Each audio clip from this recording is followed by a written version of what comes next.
The media has an uncanny manner of demonizing the African American male. Based on the stereotypical roles in films, as well as the information being generated by the media, it appears as though African American men prefer not to embrace the responsibilities of matrimony, fatherhood, or obeying the law. To combat this ignominious action, we sat down and talked with several individuals who have made a difference for themselves and the persons around them. These men come from various backgrounds and have been a downplayed part of the black experience. In 1987, I was playing with a gun, and a gun accidentally went off, and it struck and killed my brother. For 3 years, Abdul Muhammad has been speaking his message of how African American men need to be husbands to their wives and fathers to their children. Through the Newark Comprehensive Center for Fathers and Fathers Now initiatives, Mr. Muhammad has directly targeted ex-felons, street gang members, and any father who wants to make a difference in the lives of their families. Using a holistic approach, NCCF offers fathers mentoring, parenting and life skills, legal assistance, tutoring for math and reading, individual counseling, support groups, father-child activities, employment search, and interview preparation services.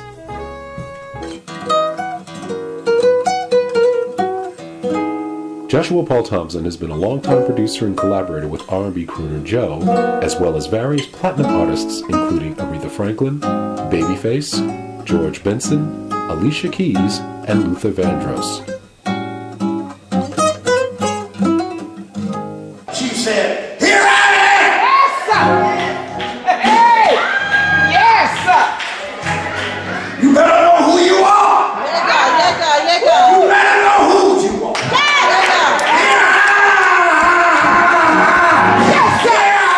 The author of 20 books involving Christian empowerment, Dr. William D. Watley, has been the instrument of improvement within both the city of Newark and the world community. For 26 years as the senior pastor for St. James AME Church, Dr. Watley has implemented multiple streams of community outreach including Visions Academy Charter High School, the Blake House, St. James Towers, G-Men meetings, New Life Ministries, Noonday Service, and various Bible studies. Having obtained multiple theological degrees and accolades, Dr. Watley also holds a Master of Philosophy and a Doctor of Philosophy from Columbia University.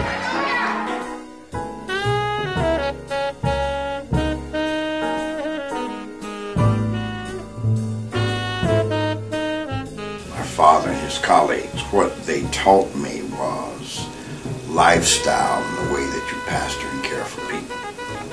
And so, because I grew up in a preacher's household, because my father's friends were preachers who visited in and out the house, because they, as people used to say, took a liking to me, I got an inside view of what it meant to really be a Karen. Remember, there's a difference between a pastor and a preacher. Preacher preaches, a pastor has a congregation and tends to develop that flock. Fortunately, I grew up around some persons who were not major preachers, not large pastors. I pastor a church larger than I think any of those. As a matter of fact, I know I pastor a church larger than any of the persons who helped shape my ministry. But their skills and their gifts went beyond the size of their congregation. My grandfather was definitely my number one role model. Okay. I admired him a lot. That man there was a hallmark, you know. And I often tell people sometimes we try to look for role models outside of our own families, and we associate role models with entertainers and people like that. And my grandfather was a role model for me. He was a family man that had values. You know, he was born in the 1920s, and even after him and my grandmother divorced, You know, he still was there for his children. He was still there for his grandchildren, his great-grandchildren, up until his death. Minister Louis Farrakhan. Minister Louis Farrakhan is my role model. I look up to him, you know, because of his strength, his resilience to articulate a message to us, and not being afraid to do that. You know, I admire him for that. Dr. Naeem Akbar. Dr. Naeem Akbar is another man that I look up to, respectfully so. I've read all of Dr. Naeem Akbar's book. When I was in prison, in fact, Dr. Naeem Akbar would write me letters. You know, I reached out to Dr. Naeem Akbar, you know, told him my thoughts and stuff like that. He would write me letters. I have several letters that he wrote to me when I was incarcerated. I never had a chance to meet him, you know, but definitely reading his book, like Visions for Black Men, Chains and Images of Psychological Slavery, Community to Self, and all the ancient light from Africa, all these powerful books that he has written. And lastly, I would say it's another brother that is a principal right here in the city of Newark, has a school right next door, Newark Tech, Principal Baruti Kafeli.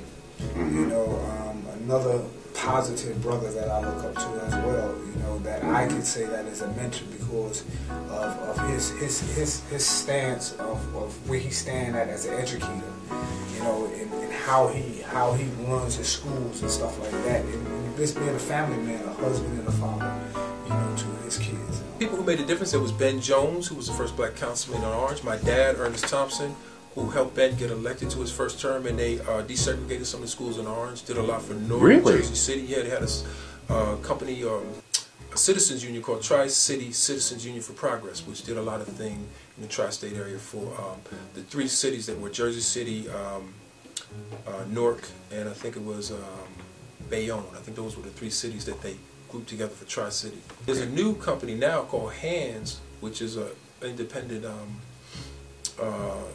nonprofit organization that helps rebuild the houses in Orange. They've rebuilt over 100 houses. My sister Mindy Thompson Fully Love is actually working with them to rebuild a lot of these houses in Orange.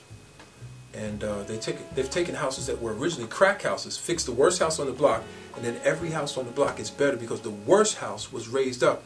So the people who were here, now they moved up because they say, hey, they fixed that house up, I got to keep my house nice. So they take their house even higher. Amazing. Yeah, it's a pretty interesting concept. But what happened to the inhabitants of the crack house? They cracked out. I don't know. I don't know what happened to them. I think some of them had abandoned the houses, or they were about to be out because of different problems with drugs or whatever. But when they rebuilt the houses, young black families or Hispanic families were able to come in to low-income housing, but affordable and good quality housing at a reasonable price where they could work within the boundaries of their modest incomes. And they were able to now have a real home, and they want to take care of it because now they have a neighborhood. So it's building a neighborhood pride thing by having people invest in their home.